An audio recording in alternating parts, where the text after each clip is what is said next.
Shalom Bapak Ibu Saudara Jemaat GB Rahel Bion dan Kalijudan yang dikasihi Tuhan. Hari ini kita akan kembali belajar kebenaran firman Tuhan. Kita lihat dari 1 Petrus pasal 5 di ayat yang ke-10. 1 Petrus 5 ayat 10. Demikian firman Tuhan. Dan Allah, sumber segala kasih karunia, yang telah memanggil kamu dalam Kristus kepada kemuliaannya yang kekal, akan melengkapi, meneguhkan, menguatkan, dan mengokohkan kamu sesudah kamu menderita sekian lamanya. Amin. Nah, Bapak Ibu Saudara, bukankah hari-hari kehidupan yang kita jalani ada banyak diwarnai dengan berbagai macam kesulitan?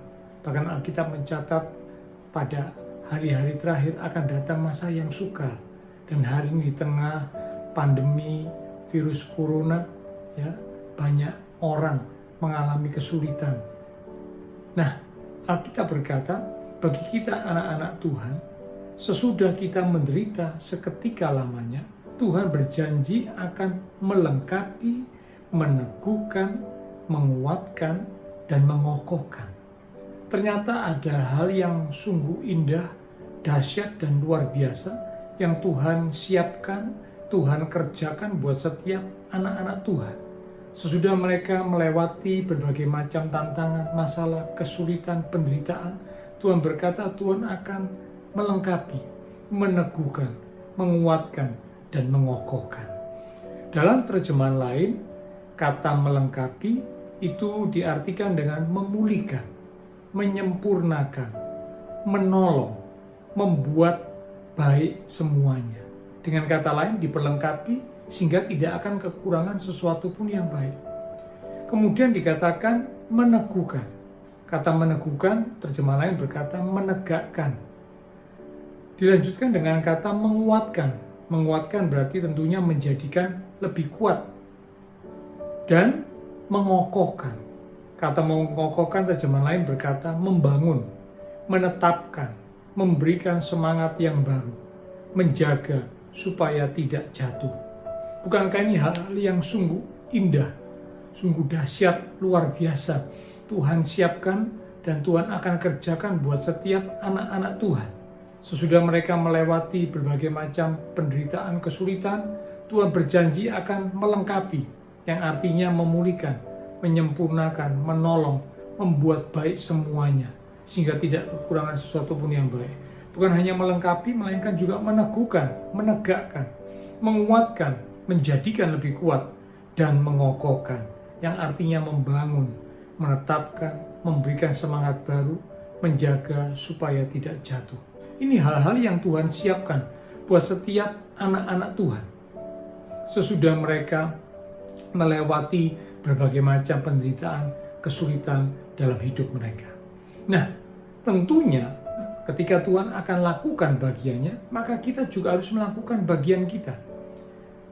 Lakukan bagian kita, dan Allah akan melakukan apa yang menjadi bagian Allah. Nah, bagian apakah yang harus kita lakukan? Nah, kalau kita melihat dalam 1 Petrus pasal yang ke-5, di atas dari ayat yang ke-10, ada beberapa hal yang harus dilakukan oleh umat-umat Tuhan sebagai bagian dari kehidupan umat Tuhan. Yang pertama, di 1 Petrus pasal 5 ayat yang ke-6 dikatakan, 1 Petrus 5 ayat yang ke-6, karena itu rendahkanlah dirimu di bawah tangan Tuhan yang kuat, supaya kamu ditinggikannya pada waktunya. Hal yang pertama yang harus kita lakukan sebagai bagian kita adalah merendahkan diri di hadapan Tuhan. Kata merendahkan diri di hadapan Tuhan adalah sebuah pertanda bahwa kita bukan siapa-siapa dan bukan apa-apa. Seringkali ada banyak orang tanpa disadari ketika mereka sudah mulai berhasil, mereka mulai bisa melakukan sesuatu, mereka mulai bisa memiliki sesuatu, mulai muncul kemegahan, kesombongan, keangkuhan dalam diri manusia. Nah, padahal Alkitab berkata Allah menentang orang yang congkak, orang yang sombong, itu ditentang, dibenci oleh Tuhan. Tapi Allah mengasihani orang yang rendah hati. Nah, Tuhan ingin supaya kita melakukan bagian kita yang pertama, merendahkan diri di hadapan Tuhan. Menjadi sebuah pertanda yang menunjukkan bahwa kita bukan siapa-siapa dan kita bukan apa-apa. Ya, Alkitab berkata seringkali orang bermegah karena kebijaksanaannya, karena kekuatannya, karena kekayaannya. Itu Yeremia pasal 9 di ayat yang ke-23. 3 hal yang seringkali dibanggakan, dimegahkan, disombongkan oleh manusia karena mungkin kepandaiannya, karena mungkin kekuatannya, atau karena kekayaannya. Namun Alkitab berkata dalam Yeremia 9 ayat 24, siapa yang mau bermegah, baiklah bermegah karena ia memahami dan mengenal Tuhan. Nah, bermegahlah karena kita memiliki Tuhan. Karena itu mari rendahkanlah diri kita di bawah tangan Tuhan yang kuat. Mengapa Tuhan berkata rendahkanlah diri kita di bawah tangan Tuhan yang kuat? Tujuannya supaya kita ditinggikan oleh Tuhan pada waktunya. Siapa yang merendahkan diri di hadapan Tuhan, maka akan ada waktunya Tuhan mengangkat, Tuhan menolong, Tuhan meninggikan orang tersebut. Tapi siapa yang meninggikan diri, justru dia yang akan direndahkan oleh Tuhan. Ya, jadi hal yang pertama yang harus kita lakukan sebagai bagian kita umat Tuhan, rendahkanlah diri di hadapan Tuhan. Yang kedua, yang harus kita lakukan di hadapan Tuhan sebagai bagian kita umat Tuhan. 1 Petrus pasal yang ke-5 di ayat yang ke-7. 1 Petrus 5 ayat yang ke-7. Serahkanlah segala kekhawatiranmu kepadanya, sebab ia yang memelihara kamu. Hal yang kedua yang harus kita lakukan sebagai bagian kita umat Tuhan adalah berserah kepada Tuhan. Kata berserah kepada Tuhan sebuah pertanda bahwa kita percaya. Orang yang percaya kepada Tuhan, dia akan bisa berserah. Dia akan menyerahkan kehidupannya, kekhawatirannya kepada Tuhan. Seringkali kekhawatiran mulai muncul dalam hati umat Tuhan ketika menghadapi sesuatu. Bahkan tidak jarang ketika kekhawatiran itu dibiarkan, kekhawatiran itu akan menguasai kehidupan seorang umat Tuhan. Nah, inilah menjadi sesuatu yang berbahaya, karena kekhawatiran itu akan menghancurkan kehidupan umat Tuhan. Alkitab berkata dalam Matius 6 ayat 27, siapakah di antara kamu yang karena kekhawatirannya dapat menambahkan sehasta saja pada jalan hidupnya? Dengan kata lain, kekhawatiran tidak bermanfaat, tidak berguna. Justru kekhawatiran akan menghancurkan kehidupan seorang umat Tuhan. Karena itulah di Matius 6 ayat 25 Tuhan berkata, janganlah khawatir. Sekali lagi, janganlah khawatir akan hidupmu, akan apa yang hendak kamu makan atau minum. Dan janganlah khawatir pula akan tubuhmu, akan apa yang hendak kamu pakai. Bukankah hidup itu lebih penting daripada makanan, dan tubuh itu lebih penting daripada pakaian? Jadi yang kedua, Tuhan ingatkan supaya kita berserah kepada Tuhan, menyerahkan kekhawatiran kita kepada Tuhan. Mengapa alasan Tuhan berkata, serahkanlah khawatirmu kepada Tuhan? Karena Tuhan yang memelihara kita, Tuhan yang sanggup pelihara kita, Tuhan yang pasti pelihara hidup kita. Burung di udara Tuhan pelihara, bunga bakung di padang Tuhan hiasi dan dandani begitu indah. Apalagi kita umat-umat Tuhan yang berharga di depan Tuhan. Pasti Tuhan pelihara hidup kita. Yang ketiga, apakah yang harus kita lakukan sebagai bagian kita umat Tuhan? 1 Petrus pasal 5 di ayat yang ke-8 sampai dengan ayat yang ke-9 bagian A. 1 Petrus 5 ayat 8 sampai dengan ayat 9 bagian A dikatakan, sadarlah dan berjaga-jagalah. Lawanmu si iblis berjalan keliling sama seperti singa yang mengaum-ngaum dan mencari orang yang dapat ditelannya. Lawanlah dia dengan iman yang teguh. Yang ketiga yang harus kita lakukan sebagai bagian kita umat Tuhan adalah lawan iblis. Sekali lagi, lawan iblis. Kata lawan iblis menjadi sebuah pertanda bahwa kita rindu, kita mau belajar untuk hidup dalam kebenaran. Mengapa? Karena di dalam iblis tidak ada kebenaran. Kalau kita sepakat untuk melawan iblis, berarti kita rindu untuk semakin hidup dalam kebenaran.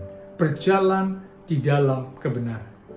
Nah, kata lawan iblis diawali dengan kata sadar.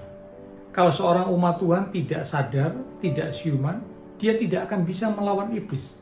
Dia harus sadar, dia harus siuman. Bukan hanya sadar, tapi juga berjaga-jaga, yang artinya waspada. Mengapa harus berjaga-jaga, harus waspada? Karena iblis selalu mencari peluang, mencari kesempatan untuk menjatuhkan, untuk menyerang, untuk menghancurkan umat Tuhan. Diibaratkan seperti singa yang mengaum-ngaum, yang mencari mangsa yang dapat ditelannya. Nah, karena itu kita umat Tuhan wajib sadar, berjaga-jaga, waspada, bahkan lawan iblis. Dengan apa? Dengan iman yang teguh, iman kepada Tuhan, iman kepada firman Tuhan, yang membuat kita akan mampu melawan iblis dan mengalahkan iblis bersama dengan Tuhan. Nah, inilah 3 hal yang harus kita lakukan sebagai bagian kita. Diawali yang pertama dikatakan merendahkan diri di hadapan Tuhan. Yang kedua, berserah, menyerahkan kekhawatiran kita kepada Tuhan. Dan yang ketiga, lawan iblis. Kita sadar, kita berjaga-jaga waspada, dan kita lawan iblis bersama dengan Tuhan. Ayat yang terakhir di 1 Petrus pasal 5 ayat yang ke-11 dikatakan, 1 Petrus 5 ayat 11, ialah yang empunya kuasa sampai selama-lamanya. Amin. Tuhanlah yang empunya kuasa sampai selama-lamanya. Nah, biarlah ayat ini menguatkan setiap kita. Karena kasih dan kuasa Tuhan tidak pernah berubah atas hidup kita. Karena itu mari, kalau kita lakukan bagian kita, maka Tuhan pasti akan melakukan bagian Tuhan. Dikatakan Tuhan akan melengkapi, meneguhkan, menguatkan, mengokohkan kita. Dan kita akan pasti bisa menghadapi semua bersama dengan Tuhan dan keluar sebagai pemenang. Mari kita satu dalam doa. Terima kasih Tuhan untuk kebenaran firman Tuhan yang sudah kami terima bersama pada hari ini, mengingatkan setiap kami bahwa kami harus melakukan bagian kami, yaitu diawali dengan kami mau belajar merendahkan diri di hadapan Tuhan. Tanda bahwa kami mengakui kami bukan siapa-siapa, kami bukan apa-apa, kami membutuhkan Tuhan dalam hidup ini. Karena itu kami mau rendahkan diri kami di bawah tangan Tuhan yang kuat. Maka Tuhan akan meninggikan kami pada waktunya. Selain kami merendahkan diri kami di hadapan Tuhan, kami juga mau belajar untuk menyerahkan semua kekhawatiran kami kepada Tuhan. Kekhawatiran yang justru akan menghancurkan hidup kami. Karena itu kami tidak izinkan hati dan hidup kami dikuasai kekhawatiran. Kami serahkan semuanya ke dalam tangan Tuhan. Karena Tuhan yang pelihara hidup kami. Dan yang terakhir, kami mau lawan iblis. Kami sadar, siuman, berjaga-jaga, waspada, lawan iblis dengan iman yang teguh kepada Tuhan. Maka kami yakin kami akan bisa menghadapi semuanya bersama dengan Tuhan. Dan kami pasti akan keluar sebagai pemenang. Kalau kami sudah lakukan bagian kami, maka Tuhan yang akan lakukan bagian Tuhan. Terima kasih Tuhan. Biarlah berkat anugerah damai sukacita yang melimpah dari Allah Bapa Surgawi, kasih Tuhan Yesus Kristus, dan persekutuan dengan kuasa Roh Kudus yang akan terus memimpin menuntun langkah kehidupan setiap kita. Itu terus minta kita sekalian mulai hari ini sampai Maranatha Tuhan Yesus datang kembali. Di dalam nama Tuhan Yesus Kristus kami sudah berdoa. Amin.